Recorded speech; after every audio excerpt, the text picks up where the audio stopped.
Hi, I'm a terrible thing, and welcome back for another part of Trilby's Notes. So when we left off, we had just gotten into the how'd you call this? Like a museum room, I guess. I don't know, but the place where they have all the stuff left over, the artifacts left over from the Defoe Manor incident.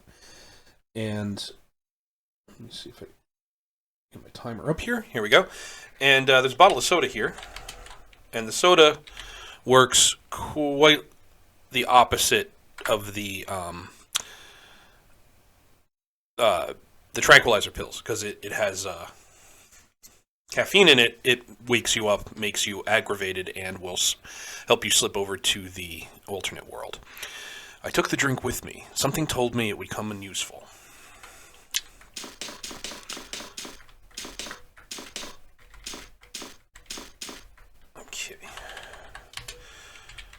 Table. On the display tables, I recognized one or two Defoe Manor artifacts among the miscellaneous knickknacks. A set of manacles, rescued no doubt from the manor's basement, stood out the most. I spotted the chisel the professor had mentioned next to the pile of books on the north table. I don't remember the manacles being important, but let's take a look at them. They were blackened, but still recognizable as the manacles from John Defoe's basement prison. Alright, but what we really want is the chisel. Touch, chisel. A loud buzzing played in my ears, and my vision began to cloud as I reached over and laid my hand upon the tool.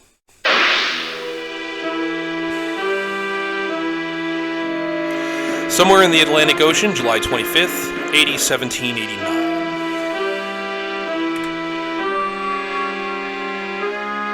Mbutu has been a great warrior in battle. His skill was thought unmatched in all of Africa. He had had respect, a great house, a slew of beautiful women, children to make any father proud. But through just one mistake, it had all been torn away. His mistake was in standing by his beloved king when the invaders from the coastal kingdom arrived. Now his great house was ruined. His women raped, his children murdered. And for Mbuta, the worst fate of all, sold to the white men in exchange for weapons, shackled with his fellows in a hold of a slave ship. Mbuta was strong. Perhaps he could have lived as a slave, but then came the sickness. A simple fever, no doubt to be gone by the next day, but the white men took no chances, and they threw him overboard. For days, Mbuta drifted, waiting for the black cloud of death to descend. Having lost everything, he now sought only the embrace of the deep, a welcome end to a life betrayed. But the end did not come then.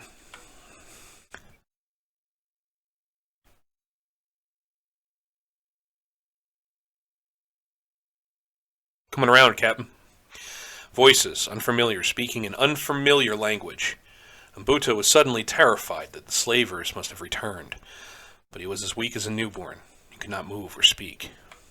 Looks like we picked him up just in time. Don't know how long he's been drifting out here, but he can't have lasted much longer.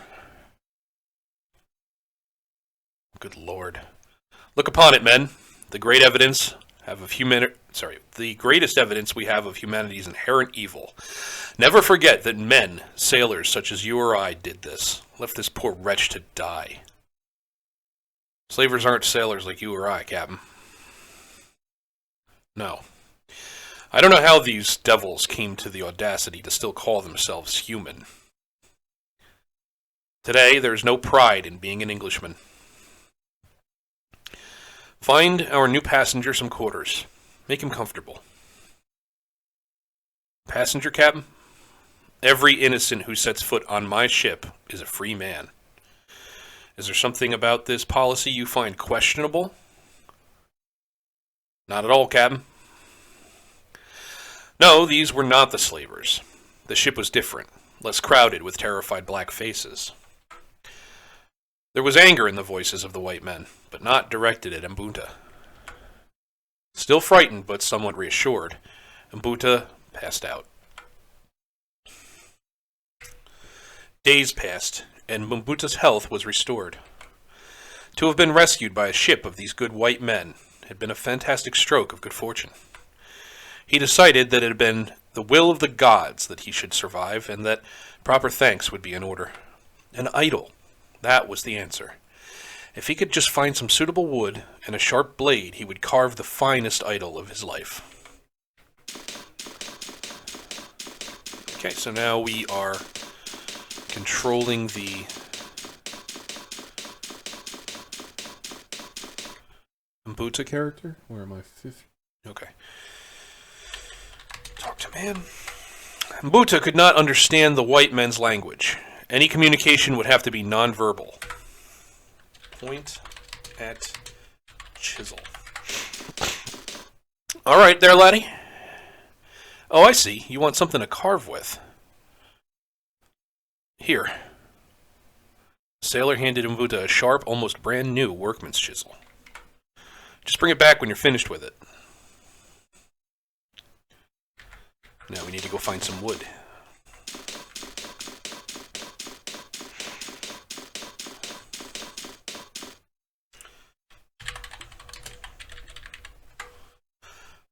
O'Malley Shipping. Take wood, maybe? The wood of the crate seemed ideal for Mbuta's intentions. He decided to leave it here until he was ready to carve the idol. Carve idol. With chisel and the wood of the crate, Mbuta could finally create his offering. After several hours, Mbuta was very pleased with the result. A fine rendition of his kingdom's god of fertility and good fortune. All that remained now was to return the chisel. So that's the idol from the other two games.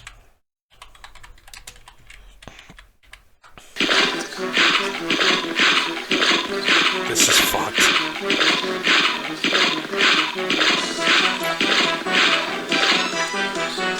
Hello.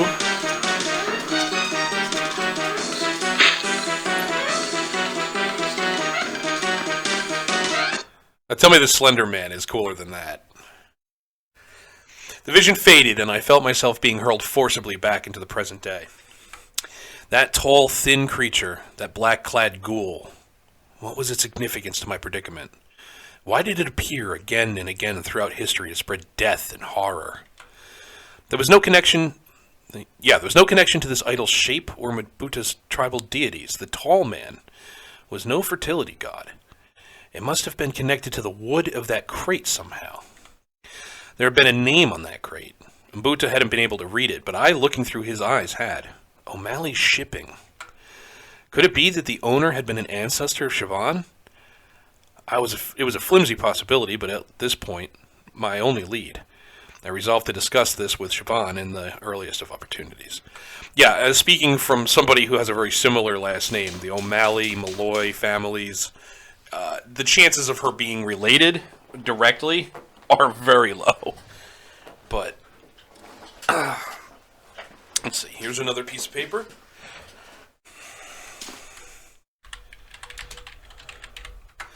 I recognized it as being from the same source as the one under the painting in the lobby.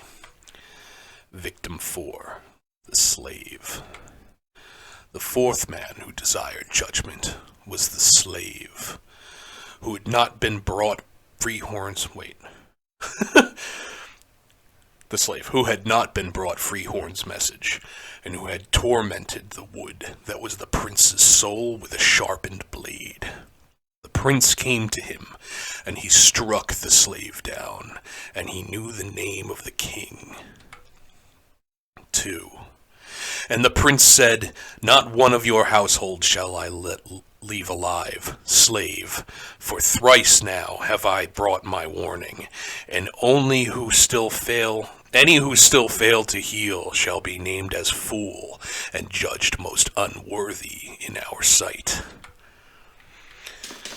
So, interestingly enough there, they refer to Mbuta as the slave, although I don't think he was ever actually enslaved. But I guess for the short period of time that he was on the slaver ship, he was a slave. finally, Oh, it's you, Terry. I thought you might have been the serving staff at last.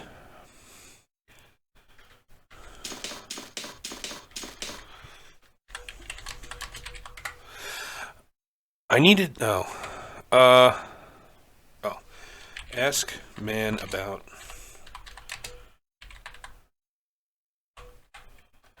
Siobhan? I can't remember how to spell her name. Where's Siobhan? She said she was going to get a drink. I keep telling her, it's not right for a girl her age to drink so much. But what do I know about young people today? Irish stereotypes, thank you.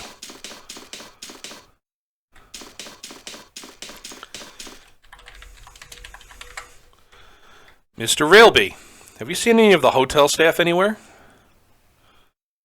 I'm afraid not. Perhaps they go to bed early in these parts.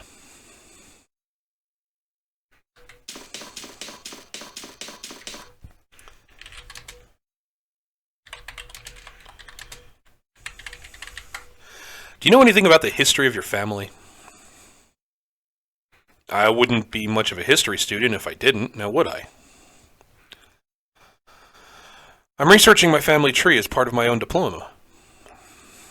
That's ideal. I appreciate this may sound like an odd question, but trust me when I say it's important. Did your family run a shipping company in the late 18th century? That is an odd question. But I do remember reading something about O'Malley shipping. I'd have to check my notes. I left them in my book bag. Could you meet me in my room in about 5 minutes? I'm in 2A, next to Abed. Certainly. I'll see you there then.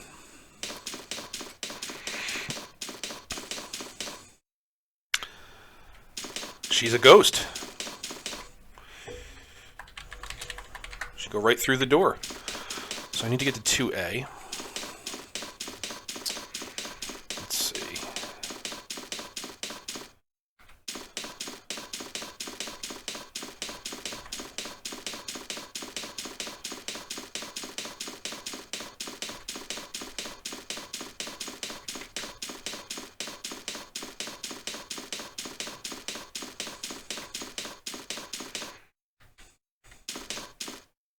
Yeah, here we go. Knock on door. Door's open. Open door. Come in, please, Terry. You have the papers? Must you always get right down to business? Come and sit down. Let's talk.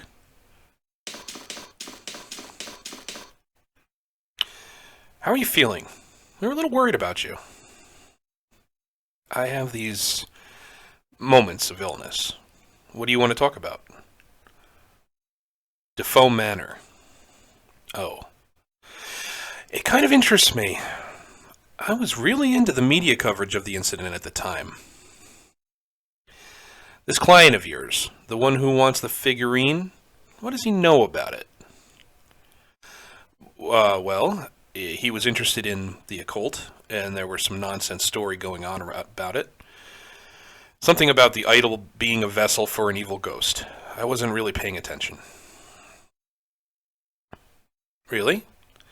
I don't remember hearing about that in any of the reports. No, you wouldn't have. It wasn't widely... Have you heard the story that Trilby was in the house?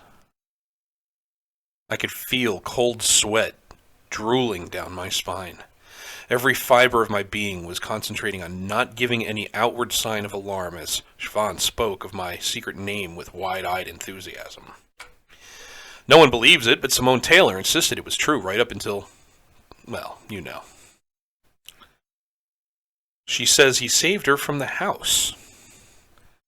I think that's a little far-fetched. That's exactly what Abed says.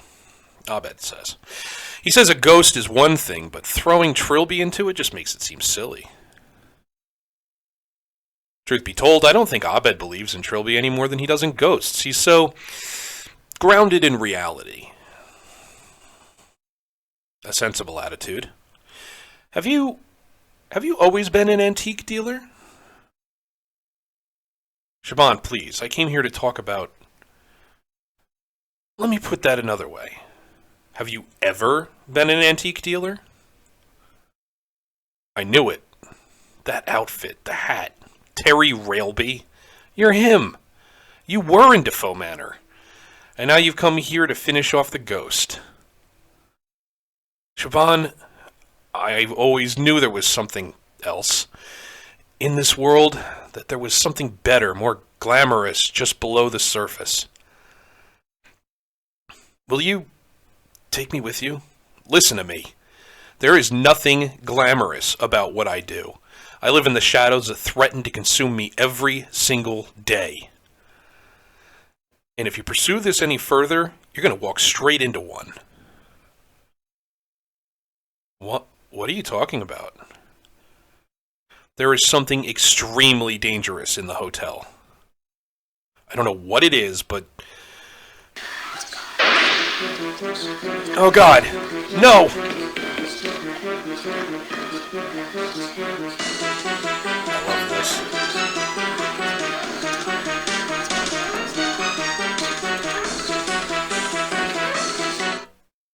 Kicked her right in the face. Oh boy. Spawn was out cold, but uninjured. She'd probably be safe on her bed while I continued my investigation. I'm gonna save that. Oh, man. Alright. Open our bag. Under the circumstances, Shaban probably wouldn't mind. There were a few textbooks, a half-empty water bottle, and a large folder marked O'Malley Family History. This, I decided, was my quarry. I flipped through the pages until I reached the information relevant to the 18th century and read my discoveries out loud. The Liverpool-based O'Malley Shipping Company ran for 3 generations of the family in the mid-late 18th century until the loss of one of their clippers drove the company to bankruptcy. The owner at the time, Jacob O'Malley, placed the blame somewhat irrationally on a shipping crate, which family legend alleged to be haunted, and that had been on the ship at the time. There are numerous tales of bizarre events surrounding the crate, and the story of the crate's origin is no less mysterious. It goes that a strange young man came to a carpenter's at a Liverpool dockyards with a very expensive-looking harpsichord, which he insisted be smashed up and the wood used for whatever purpose the carpenters desired. He refused to leave until the instrument had been utterly broken into its component parts, in front of his eyes, and the wood sent to be made into crates for O'Malley shipping.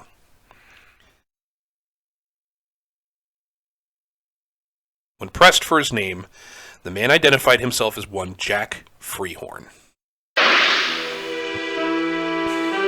The Rooms of Jack Freehorn, July 28th AD, 1778. So what trifle have you been wasting your father's money on now, Jack? What does it look like?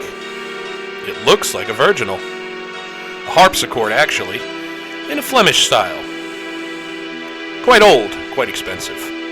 Well, I suppose I should be grateful that something is distracting you from the occult for once. I fear you may be speaking too soon, my friend. Oh, God. I should have known. You and your silly obsession. So what devilry inhabits this magnificent instrument? The instrument, as a whole, is for the most part untainted by the ethereal realm. But its keys are what spark my interest. Unusually, they have been carved from centuries-old English oak. And that's the interesting part. I will not be disheartened by that sharp tongue of yours. The wood has gone through many incarnations before being incorporated into this device. Items of furniture, building material. In fact, just over 200 years ago, it was part of a wall. A wall of a certain inn on a well-traveled road in Wales. The unicorn? I'm so pleased you remember. You could hardly forget the way you've been obsessing quite heartily over it of late. Your correspondence persists in filling your head with rubbish about ghosts and demons. I count myself very lucky to have tracked down even a small piece of that whole story. I know I've already told you some of the wonderful stories attached to it. And this instrument has had its fair share of mysterious happenings. Usual batch of strange noises, sudden madness, and inexplicable deaths. See sense, my friend. This curiosity of yours for all things ungodly has no doubt already befouled your immortal soul. You're a fine fellow, Wilbur, but you have not a drop of romance in your body. Now stop browbeating me from my inquiring mind and let us take dinner. That night, Jack was stirred from his bed by the sound of music emanating from his new instrument. His first thought was anger, mostly because the harpsichord was an antique never intended to be played. But then, he listened to the haunting, melancholy tune and felt his stomach roll inexplicably with fear. Who's down there? Wilbur, is that you? Take a gun. Jack took the gun with him to confront the intruder.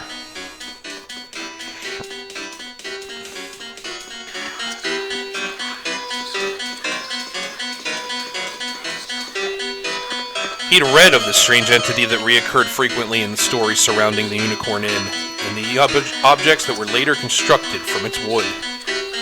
And he knew with absolute certainty that the tall man would destroy him where he stood, not destroy if he were not destroyed first. Where did I get where he stood?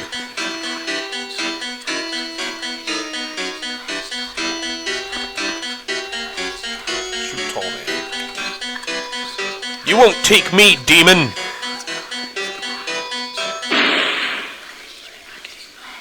Shit. Wilbur? No. Oh God, no. But I could have sworn you. I know you. You have... Oh God. Please forgive me, Your Majesty, for my transgressions. I am a worthless, craven fool, not worth a second of your precious time. I beg you, spare me. I will redeem myself from my offense. I'll be yours forever, my body, mind, and soul.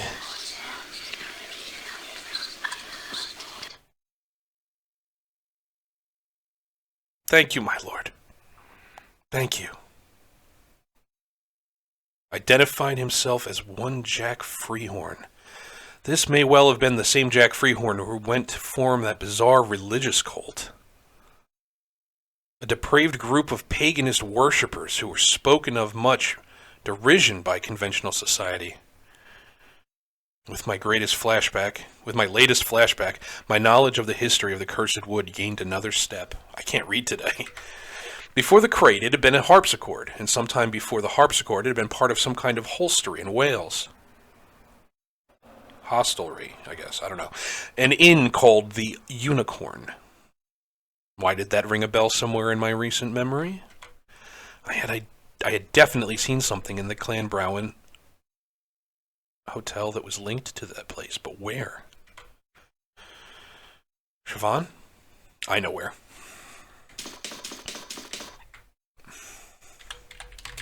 Here's another paper. Victim 3, Freehorn. 1.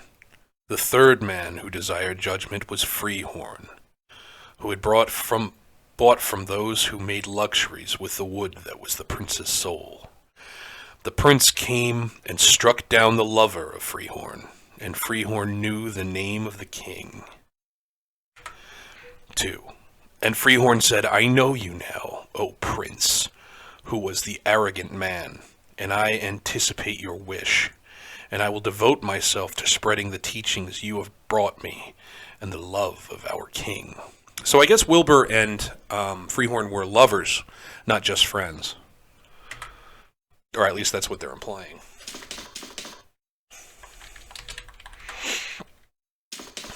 But there was a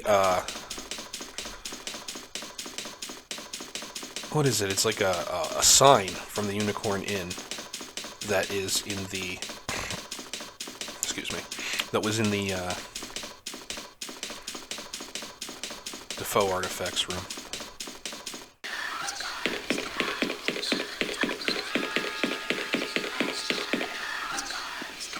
What did I say? Shit. Lankman? Lankman, wait!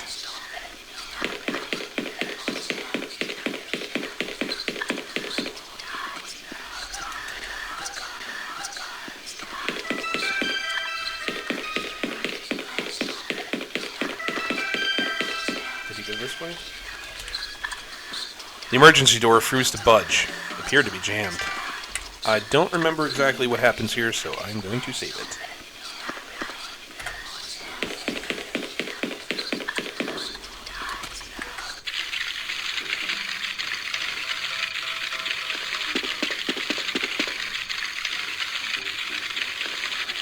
Let's take a pill.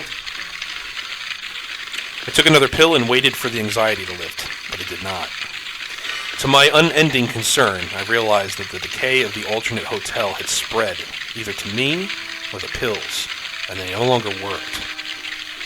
To find a way to restore their effect, or at least another method of calming myself. So, if we look over at the water dripping from the ceiling there, hitting that body, and have a strange effect. At least 2 individuals have met with sticky end down here. One of them had been almost completely picked clean by these beetles. The other I noticed had heavily decayed except for its hand, which was fresh and pink. I wonder if that had something to do with the puddle of water it was lying in. So this is cool. I'm going to save it here again because I want to show you something. So the beetles, if we try to walk over to look at the body, will actually jump on you and eat you alive.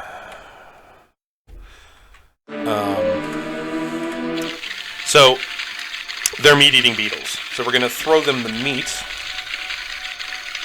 that we picked up before, so that they go after that instead of us.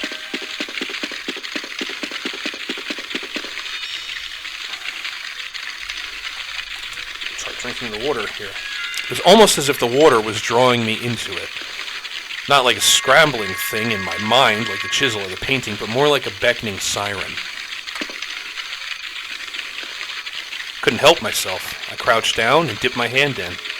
It felt uncommonly refreshing, and brought an amount up to my lips, my unhygienic surroundings forgotten, and a pleasant feeling of simultaneous coolness and warmth spread through my stomach. I realized that the water had some sort of rejuvenating effect. I had no explanation for this, but at a time like this, I didn't care. I was beginning to feel in the back of my mind that familiar tickling sensation that indicated a reality shift. So I swiftly scooped a few drops of the liquid into my pill bottle, shaking it through the remaining pills. So the water in the other world is magic in some way and has a rejuvenating effect. Alright.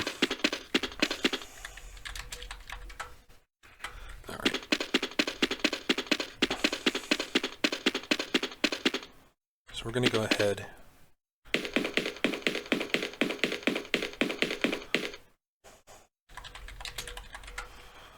and head back to the display. Oh, Terry, it's you. Have you seen Siobhan? I was about to ask you that. What did you do to the girl? I hope you don't intend to seduce her away from my service. Abed, I need you to understand. You and I and Siobhan are all in critical danger. There is something evil in this hotel, and it's closing in fast. Mr. Railby, I've been over this hotel several times. Apart from us, there is absolutely nothing here. Please keep your fairy stories in the playroom where they belong. All right, dude.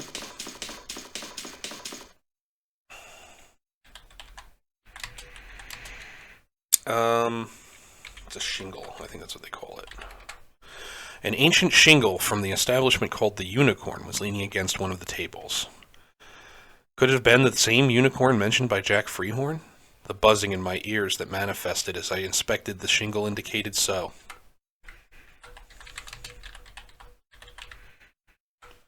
I'd rather you didn't handle the exhibits, please, Terry. Ask man about shingle. Do you know anything about an inn called the Unicorn? Ah, you noticed my shingle. I picked it up as a courtesy in the antique fair a couple of years ago. Curiosity. Dates all the way back to the Elizabethan period, from what I understand, but I just can't find a buyer for the damn thing. Don't suppose you have any clients who might go for it? Possibly. Do I have your permission to examine it? Of course. I may have to touch it to assess the texture.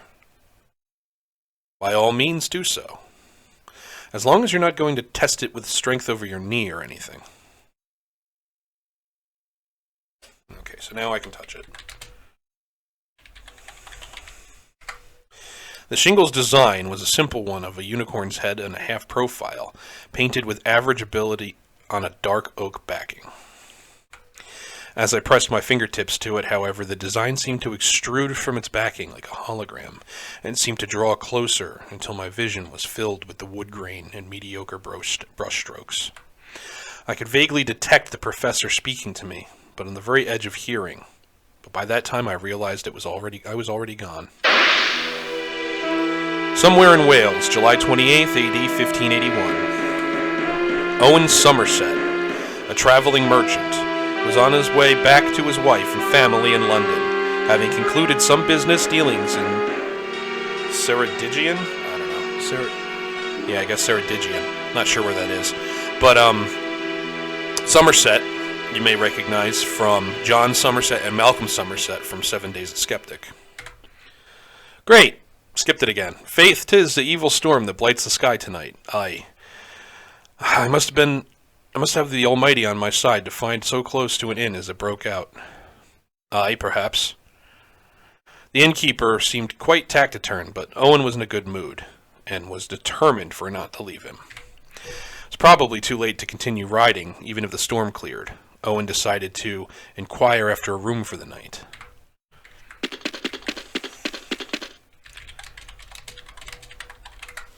Good evening, sir. Would it be possible to secure a bed for the night? Be a wiser man than I. Go from this place and never return. What? There's a curse upon this inn. I will not have an innocent doomed to the same fate as I.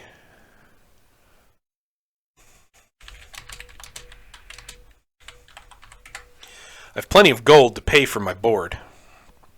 The devil cannot be bought off, my friend. The devil? What devil? What is the nature of this curse? This inn was built by my father 20 years ago. From the wood of a fallen oak he stumbled upon on the island north of here. He noticed human bones scattered around, but did not heed them. This inn has been a curse in our bloodline ever since. Madness and death claim all those who stay here. This time last year, it claimed my father. Soon I'm certain it shall claim me.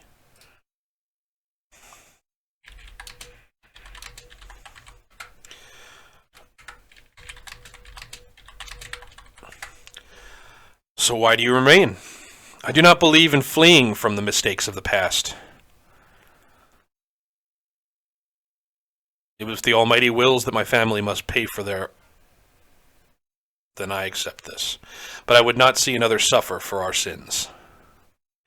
Leave now, before the shadows take you.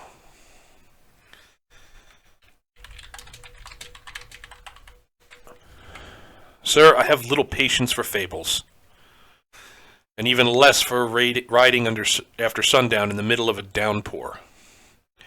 Lend me a room, and I shall take the responsibility for my own well-being. Will you insist? Not only will I insist, but I will pay whatever price you ask. Go then, take the upstairs room. And if you remain by the morn, you shall pay nothing at all.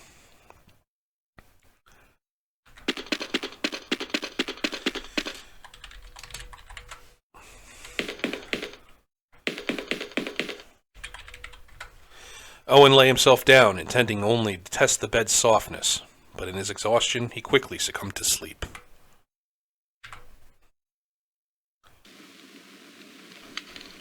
In the early hours of the morning, something jolted Owen from his slumber. A piercing sound? No. A piercing smell. There's a curl of smoke coming up through the boards there. Nothing seemed to be burning in the room, but smoke had been coming from downstairs. I can't read.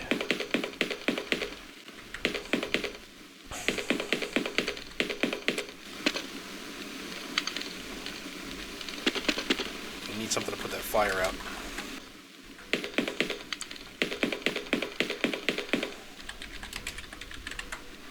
Owen took the sheet with him, presumably for comfort. No!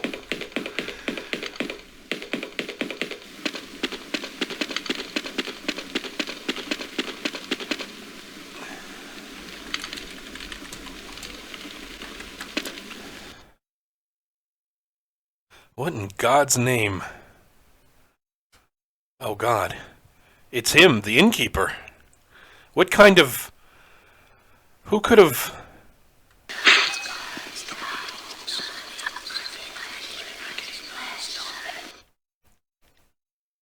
Once again, I returned disoriented from my vision. I was closing in on the source of the madness. The innkeeper had said that the wood came from a tree on an island. Could it have been Clonbrowne Island? Given what I was seeing, it seemed a valid, if worrying, possibility. Beside that, it seemed I had no other leads. So what was I to do? I was determined not to let the trail end there, if there was just a single clue.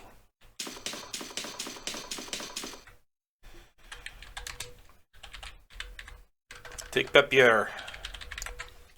Trilby, I know you're following a trail. Go to the roof if you wish to proceed. Lankman. Victim 2, the innkeeper. The second man who desired judgment was the innkeeper, who had brought the wood of the tree and built from it his house. The prince came to him and his guest, and he struck the innkeeper down, and the innkeeper knew the name of the king. 2. And the prince turned to the innkeeper's guest, and he said, You I shall not let live, for once before I have made this warning, and still my soul aches with what is done to the wood that is my soul, and I will spare no man who injures me in this way. 3. And the innkeeper's guest knew the name of the king.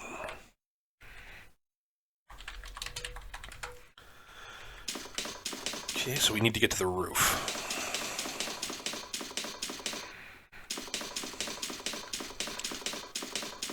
Strange looking thing here is a leg from a mannequin.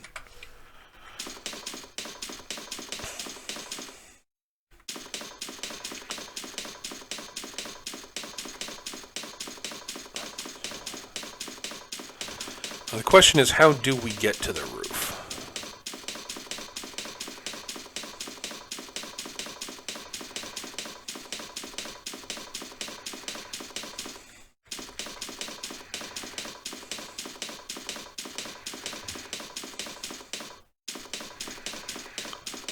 Well, weirdly enough, there is a door here,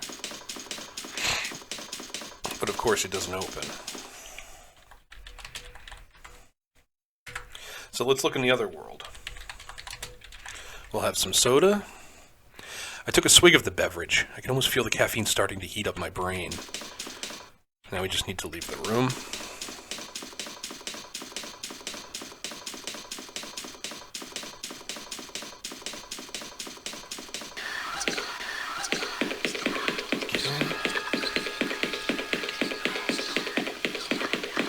Bring her back.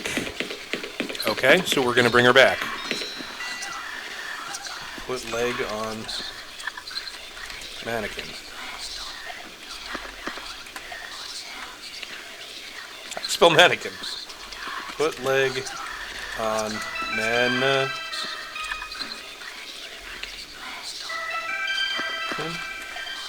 I don't know how to spell mannequin. Look. Stairwell. Strangely, there's some sort of dismembered porcelain dummy mounted to one of the walls. Okay, we'll go with dummy. Put leg on dummy. I replaced the left leg.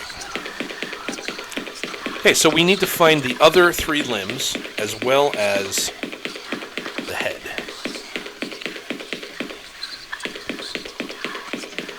Now, I don't know where every part of the mannequin is. I try to remember. They're kind of all over the place. So, and they don't appear until you actually get to this point in the game. So I may need to look around a little bit.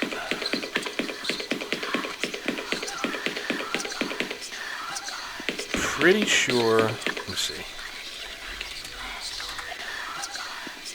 I think there might be one in here in the other world. Hell. Open door. Yep, there it is. Take leg. Open door. Now I'm pretty sure that there's also one outside, but I don't remember which world it's in.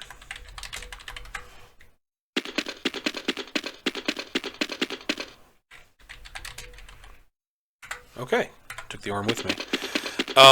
Also, if you walk around here, it's just like a loop. I don't know if it's supposed to represent that it just like goes around in a circle or whatever, but...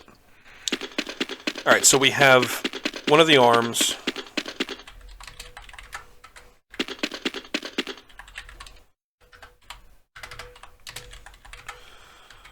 Both of the legs.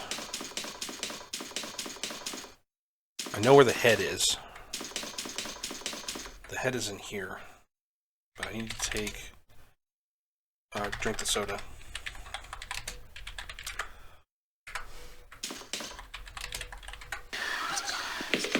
Oh.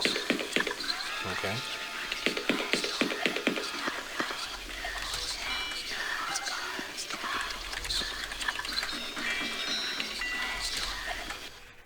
There he is.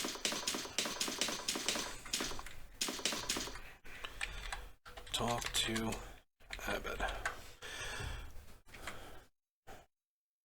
Okay. Oh! Don't remember. Ask man about girl again, I guess. Has Shaban turned up yet? I don't care about her anymore. She can make her own choices if she wants to run away with an old smooth talker in a cheap suit. That's up to her. This head will be my new assistant. It'll be a much better one. So, Abed is drunk and talking to the mannequin head.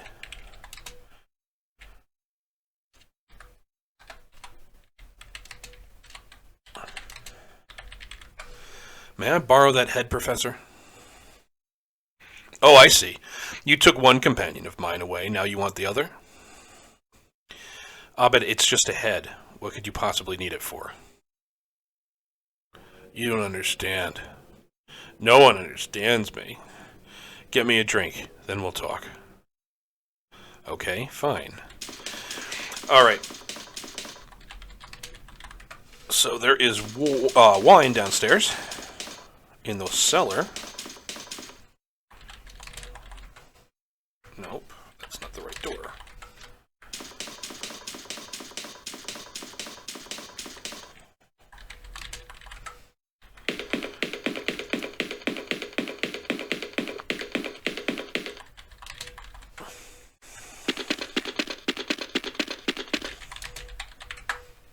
I took the wine. Perhaps this would appease the drunken professor upstairs.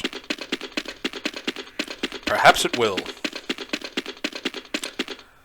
Then again, perhaps not. Perhaps Yahtzee just wanted to get me out of the room so that he could set up another scare.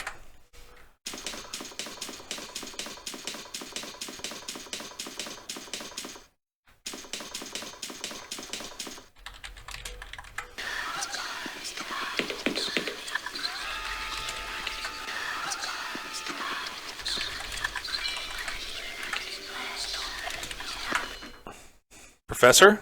Where's he gone now? Just to have to go back into the other world. Drink. Soda.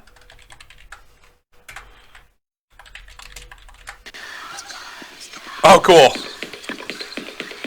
Another Eternal Darkness type. Oh, God, no. He shifted. That was cool.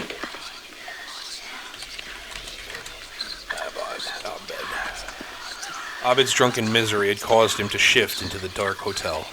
The jolly man of whom I'd grown fond lay decapitated on the floor. With Siobhan's disappearance, I was now truly alone.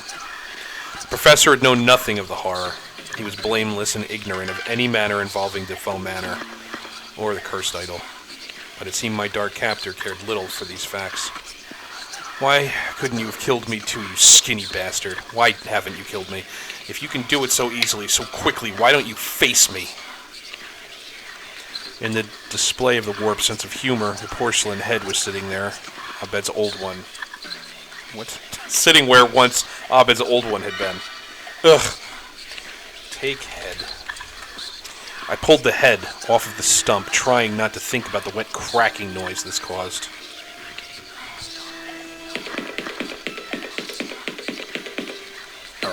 So we have all the pieces of the mannequin except for one of the arms, and I do not know where the other one is.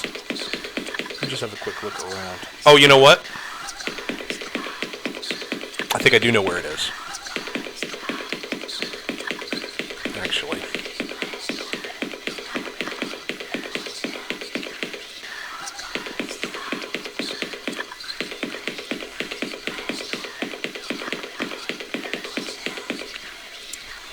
You know what?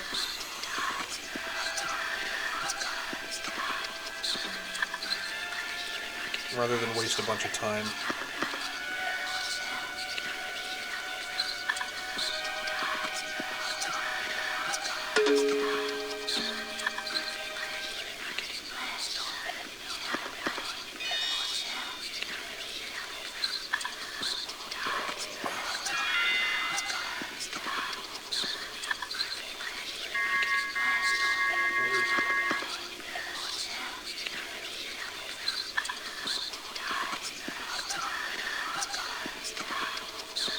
It's in Trilby's room.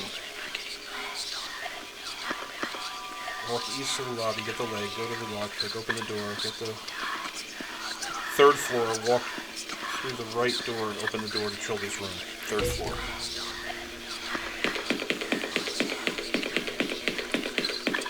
I knew it was up here somewhere. There's so many rooms and stuff, I didn't want to...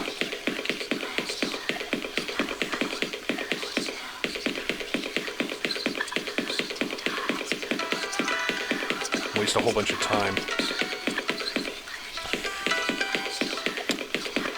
Don't remember which one is Trilby's room. Is it 3B?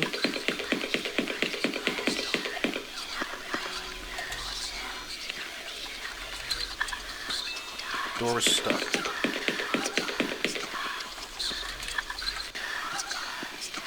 Okay, it must be on the other in the other world.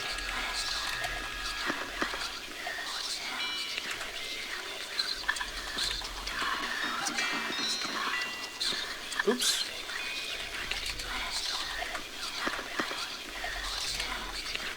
There we go. Take arm.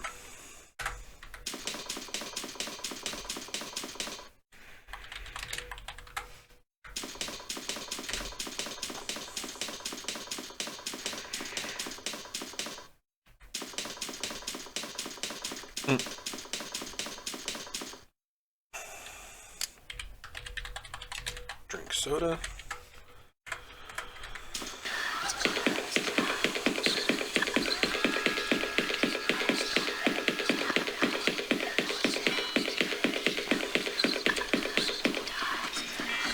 Get leg on dummy. Oh, okay. The body was intact. For reasons I couldn't explain, I sensed that something had changed back in the real world. What kind of ridiculous locking mechanism is this? I think that's a reference to like games like Silent Hill and Resident Evil. Sort of like a nod to how ridiculous those puzzles can be.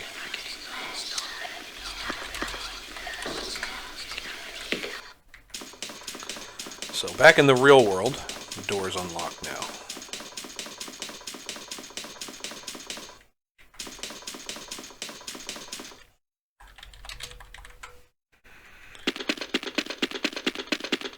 And we find that there's another piece of paper here being held down by a rock. So we pick up the rock, and turns out the rock is an item, like one of the items. Clenbrowan Island, July 28th, AD 1501. A sturdy tree, this. It took us from dawn to dusk, but we finally have it down. I'm tired, Father. 'Twas indeed clever of us to investigate this island, eh, boy? I've never seen such a gigantic oak, nor do I expect to again. But its wood shall keep us in the business of carpentry for years to come. Father, look at these stones. Do you think there was once a house here? It matters not. Why must you always look everywhere but at what matters? This is your... Father? Is something troubling you, Father?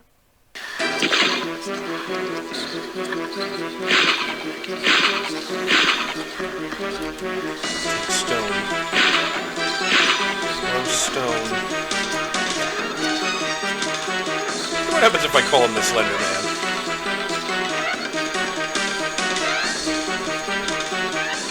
Okay. Throw stone at tall.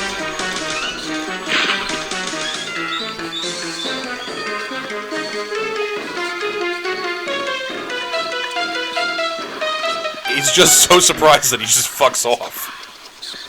Oh, whoa, what? Whoa, I've never seen this happen before. Well, where am I? That was a weird one. I must have shifted into the dark world during the vision. Trilby? Siobhan! Oh, thank God, I thought I was all alone. What happened to you? I don't know. After you knocked me out in my room, I woke up and everything was like this. The hotel's ruined. There's blood everywhere. I saw this horrible man. Tall, thin, long black coat. You know him? Enough to know you're lucky to be alive. He didn't notice me, so I ran up here to hide. How'd you get past the doll? What doll? Trilby, what the hell is going on? I told you what would happen if you followed me into the shadows. This isn't your problem. Take these. What are these? Tranquilizer pills. Take one. When you calm down, the hotel will go back to normal. Won't you need them? I don't need to run anymore. Trilby, wait. Where are you going? I know enough now. I know where the wood came from. Perhaps I can find a way to end this. So I was right. The cursed wood came from the Clenbrowan Island. But what does that knowledge to me? But what good does that do me? Wait a second. I never got to look around to reading the letter I took from under that rock. Trilby, I'm very close to ending this. Meet me in the hotel basement. I must show you my discoveries.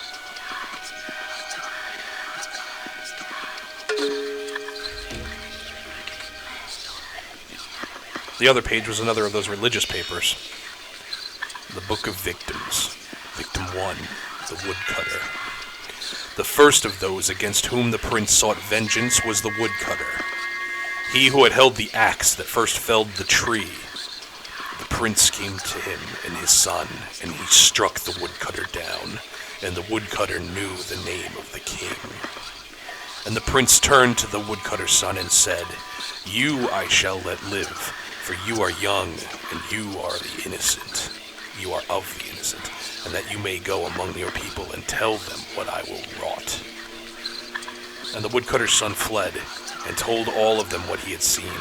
But the men of technology are arrogant, and his words were unheeded. Yes, they were. Okay, we're coming up on the end game here.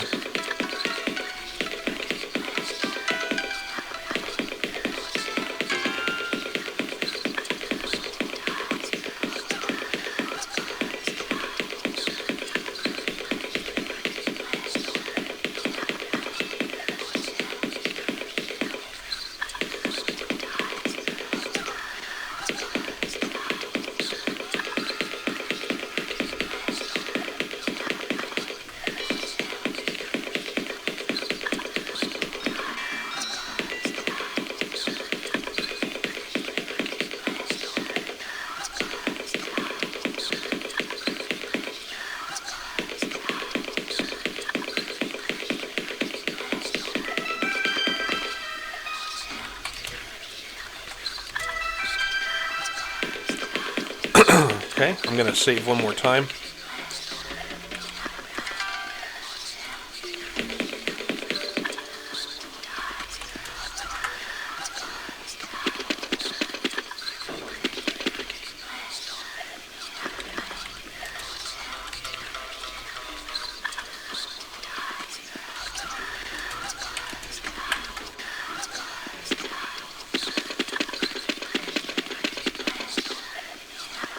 Here's the tree stump.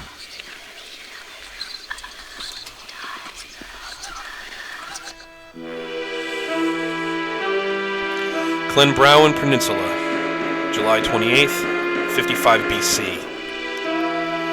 Cabadath, a Celtic druid, awaits the return of his friend and colleague Galden, who brings news of the invasion of the Anglesey by the Roman Suetonius Paulinus. Having fallen out of favor with his fellows for certain radical beliefs and activities, Cabadath lives in solitude in this remote forest clearing and prefers not to travel himself. Cabadath, Galden, you bring news? The foreigners have landed. They could not be deterred by our sorcery. All is lost. Oh, certain are you? They are making their way across the land, eliminating resistance. Even you, out here, will be brought down within days. I'm sorry, Cabadath. And the great druids of Anglesey bow so easily to the brash foreign power? Do not hang your head yet, my friend. Perhaps the activities for which I was ostracized shall now spell the answer. What are you talking about? You know of my dealings at the ethereal realm. I know what you claim. That there exists some otherworldly territory populated by demons and creatures of magic.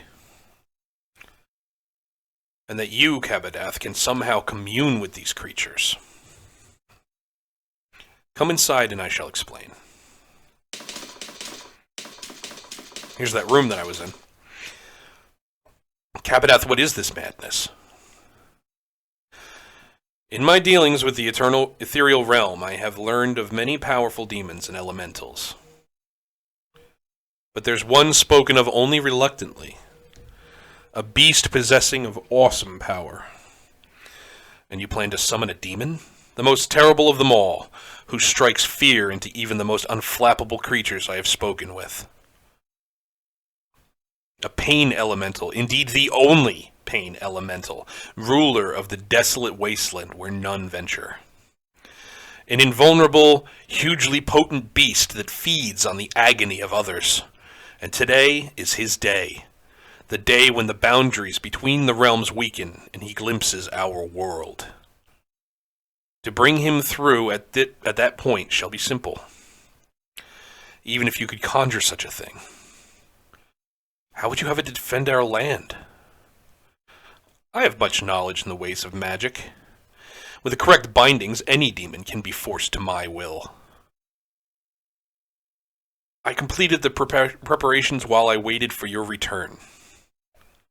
All that remains is the summoning. Cabadath, it pains me to see you build your hopes on such nonsense. Be silent and watch. You shall see your nonsense soon enough. In this hall of death, and by the light of Belenus's gift, I summon you. I bring you gifts to mark your path. I feed you with pain. I call you with madness. I summon you with the greatest loss. And I bind you by your true name. Jizo! By the gods. I've reached out to you through the void, Jizo. I command you by your true name. Show yourself. Cabadath, please stop this. Show yourself. By Testulus, it's huge. It is rather larger than I anticipated, but Jizo must obey the rules of magic. It is bound. I can command it. No! It is far more powerful than I thought. God, help me! Forgive me, Cabadath. No! Golden, I beg you! Don't let it take me alive!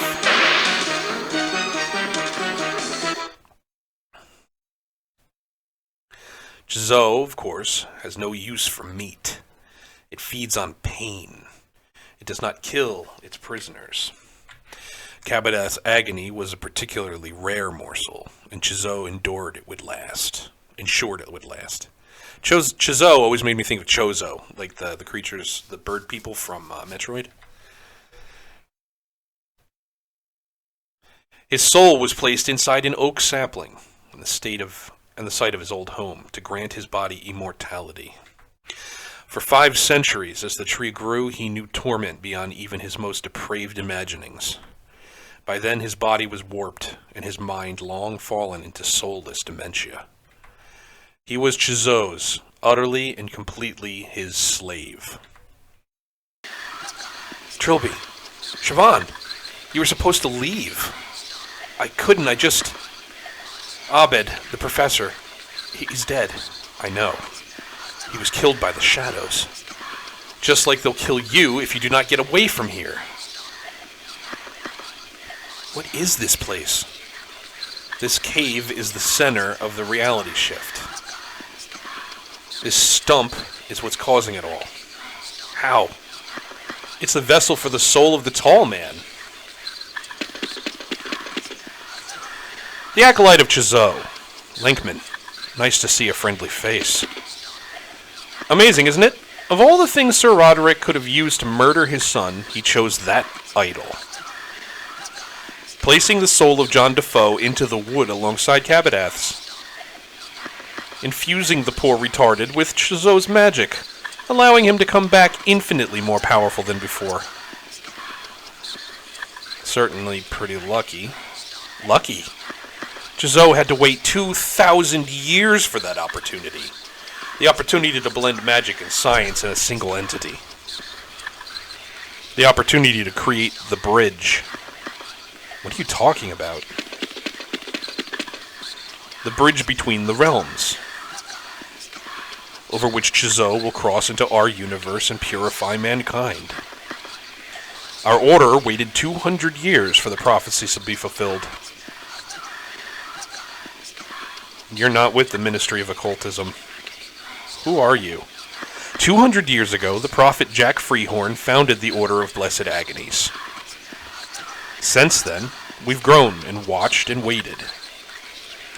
It was only in recent years that the events foretold in the Book of Jizo began to occur.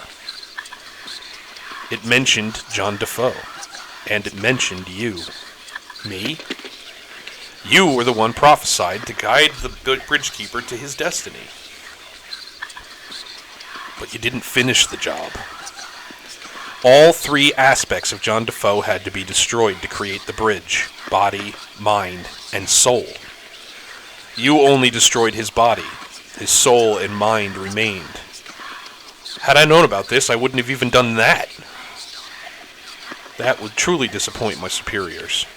You're quite adamant that I should try to persuade you to join our cause and fulfill your foretold duty. Is that why you're helping me? They thought that if I guided you through your visions and showed you the appropriate passages from our holy books, you'd understand that the prophecy is real. You honestly believed I'd join some insane cult just because you handed me some leaflets? Personally, no. A knife in my gut through an explosion of ice-cold agony. I heard the pitter-patter of my blood on the rocky floor. The pain, the surprise, and my exhaustion went together to cause immediate unconsciousness.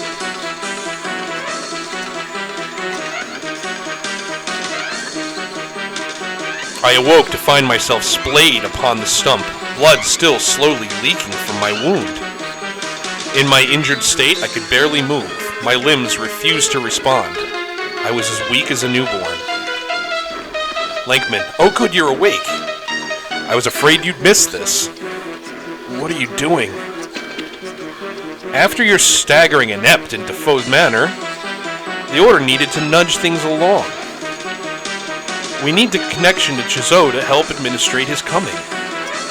And today might be the only opportunity we have all year to summon the Tall Man. You're going to bring that thing into our world? With a standard ritual of blessed agonies and an offering. After he takes your life, he will be grateful to us. And then he will guide us to our destiny. So why did you stab me? What if I'm already dead by the time he gets here? You won't be. Men like you, Trilby, die on their own terms. They don't weakly let their life slip away from one meaningless knife wound. Hush now. Kabadath is coming. Alright, we're going to save it right there. And, let's see if I can remember exactly how to do this. Now, the thing that he said about men like us dying on our own terms is the key, is the hint to, I think, probably the most amazing puzzle. This is so good. Okay. Get up. My attempts to move only made things worse. I felt a stab of pain and something snapped behind my eyes, filling my vision with spots. Get up. I was losing blood steadily. My arms and legs were limp and unresponsive. I couldn't move. Get up. Okay. Talk to man. Ask man about Tall Man. Why are you summoning the Tall Man? What possible use could he be to you? You've been experiencing flashbacks, I know. You saw Kabadath's attempt to summon Chizot, yes? I saw that he failed quite drastically. He assured our Lord would be summoned with an old basic demonic summoning rite. He assumed that our Lord could be summoned with okay. But Chizot is far greater and more powerful than his rivals. He is very nearly a god of pain. It takes a great amount of magic and is much more complex ritual to summon one such as he. We do not know it, but the Tall Man does. He will guide us and teach us.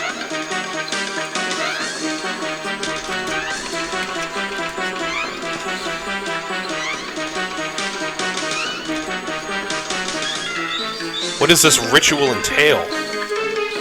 What are you going to do to us? To you, I've done all I need. To bring Kabadath to us, we must tempt him with the three blessed agonies. The blessed agonies of the mind, the body, and the soul. I am well conditioned to act as the mind. Your wound makes you the body. The girl will have to suffice as the soul. I call thee from the east.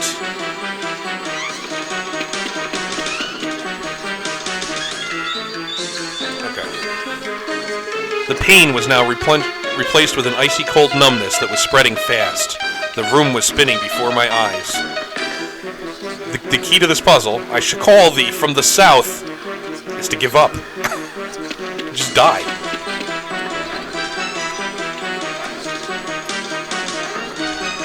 But you need to... I was losing blood steadily. Okay. But you need to get yourself close. I call thee from the west. You have to keep him talking. The tall man is Kabadath, right? I'm glad to see you were paying attention.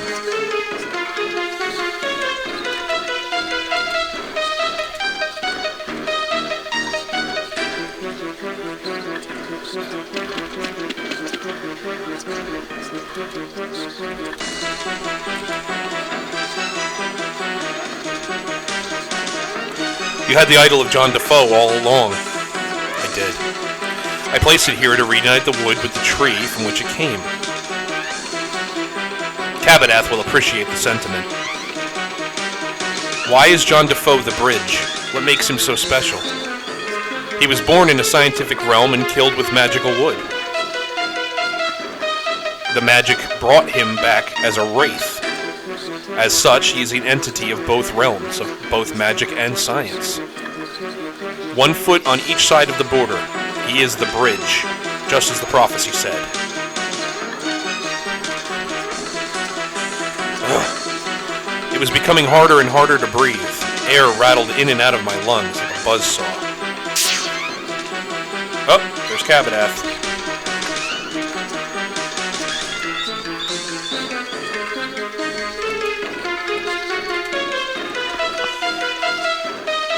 Unable to speak. Okay, I think I can do it now. Reality flits from the realm to realm, tormented, confused. End this madness that we might bring thee to us.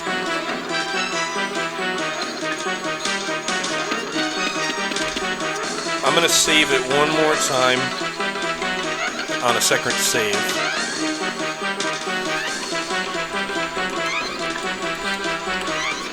Yeah, I can't talk anymore. End it, Kabadath. I think I have to wait for him to completely come into the room. My vision was clouding up around the edges. It seemed like my stubborn will was the only thing keeping me alive. Here we go. Die. I died.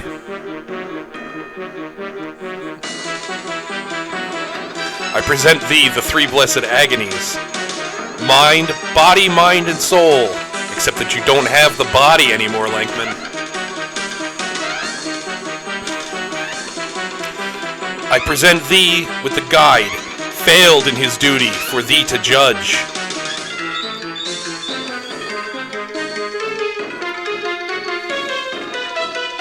Come.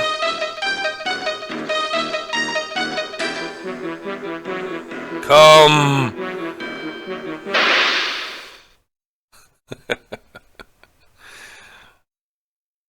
You're screwed. What? He's dead? No, that's not possible. Master. Master, please, no. No!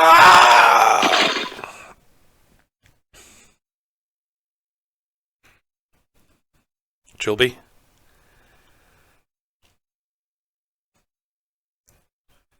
Go back, Trilby. Leave me alone. I'm dead. Not yet. Not fully. Your mind and soul are drifting apart from your body. With enough power, there is still time to pull them back. But you must have the will to return. Forget it. I've had enough. I did the assignments. I made myself useful. I lived up to the reputation Defoe Manor gave me. Today, I gave everything I could. And I still died. There is still work to be done. You've not yet completed your duty. I'm sick of duty. I'm sick of prophecy. Just let me sleep. Stronger men than you have tried to fight destiny. None succeeded. Past, present, and future are all different faces of the same die, and few can see them all at once. But I can, and the future depends that you live. Return now. I have marked the path. Just let it end.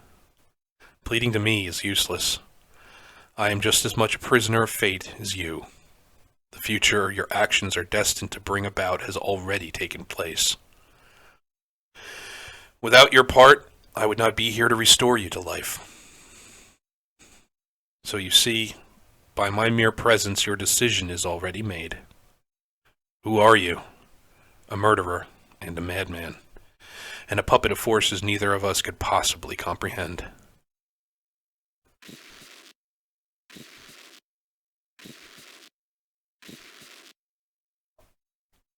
Trilby, say something.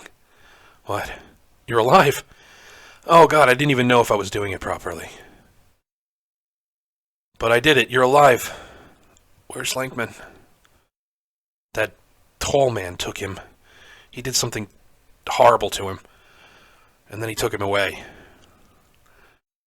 Where's my waistcoat? Shh, don't talk. I've already called for an ambulance. Let's get you back upstairs. Wait. See that wooden idol? Yes. Bring it with us. Wrap it tightly and close and bring it with us.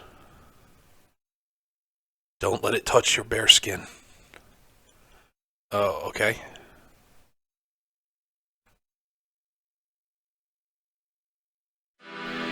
And now, it sits across from me. The reality shift cleared up and we were free to leave.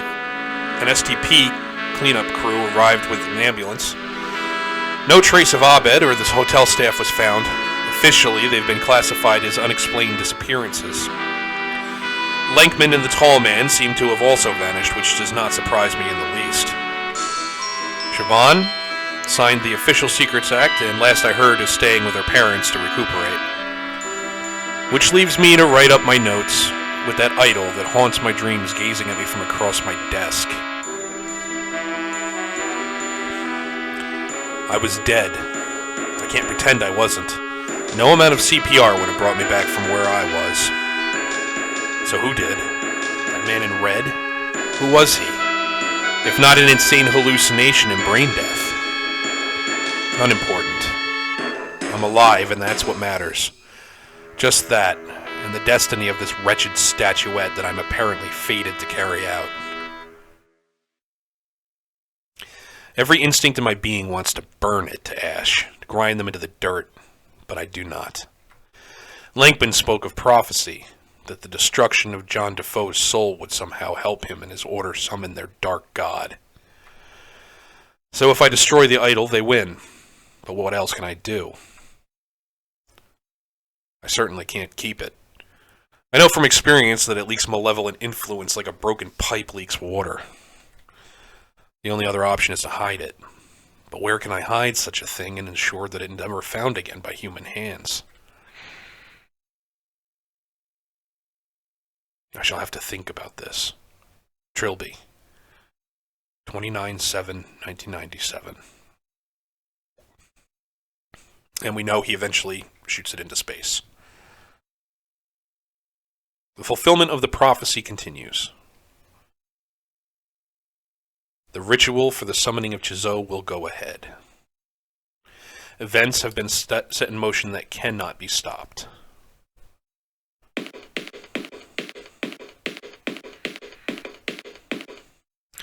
We have the blood of the guide. Now we must wait. Wait and prepare.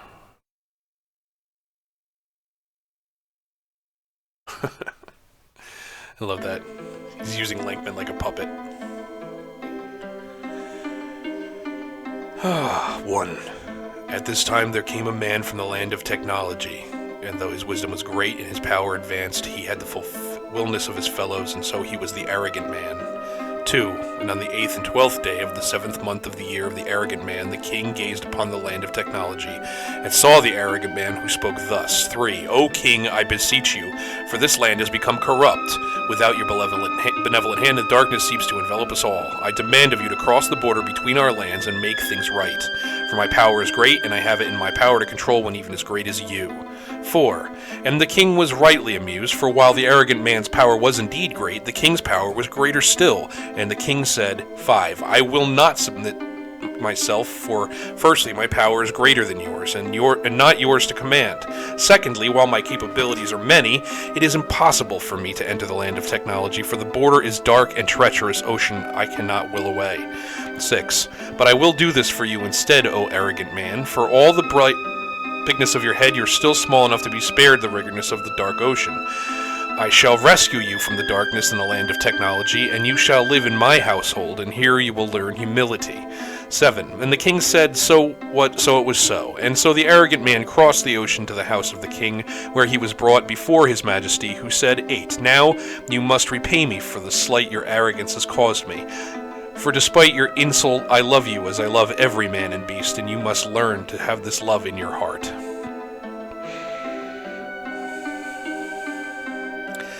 9. And the king took the body and mind of the arrogant man and separated them from his soul, and this he placed in a great tree in the land of technology. And with this action he announced, 10. Now you are the tree, and the tree is you, and the wood is your soul.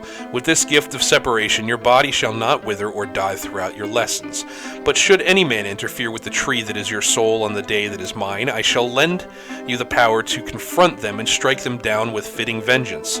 11. And then he touched the arrogant man and filled his heart with warming love, and the arrogant man became the prince, and he knew the name of the king. 12. And the prince in the court of the king bowed down and wept, and sang with great praise the name of the king, and for great and generous was his wisdom.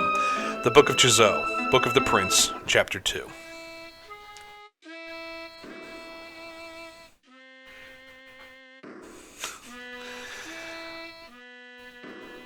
Trilby's notes. Alright, so that concludes Trilby's notes. I love this game. I think that this game is probably this and the next one in the series, 6 Days of Sacrifice. Despite the fact that they're, very simple point-and-click adventure games made by a relatively unknown, I honestly think they're probably some of my favorite horror games that have ever been written. I don't know, I love the story, and like I said, they influenced me greatly. I even wrote into my own books a couple of nods to these stories because I loved them so much. And I hope at some point Yahtzee sees this review, man, because I absolutely love this world that you created. I'd love to see more of it too. And I mean, I know there is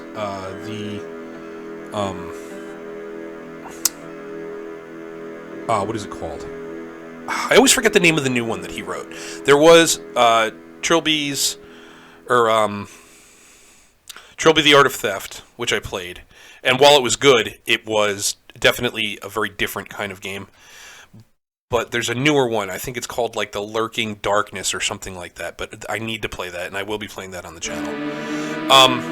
Anyway. So that concludes the game. And next in the series, we're going to be tackling the 3 prequels to 6 Days of Stranger. Or 6 Days of Sacrifice. They're text adventure games, which, I don't know, it was very cool. I remember a million years ago playing through them as they came out, waiting for the final game in the series to drop. And I'm glad to be able to share this with you guys. So, until next time. If you like this video, please like and subscribe. Leave a comment down below. Let me know if you've ever played these games. If you're interested in seeing more games like this, and what your favorite game in the series was, if you did have a chance to play it. And until next time, remember, mind is a terrible thing. Goodbye.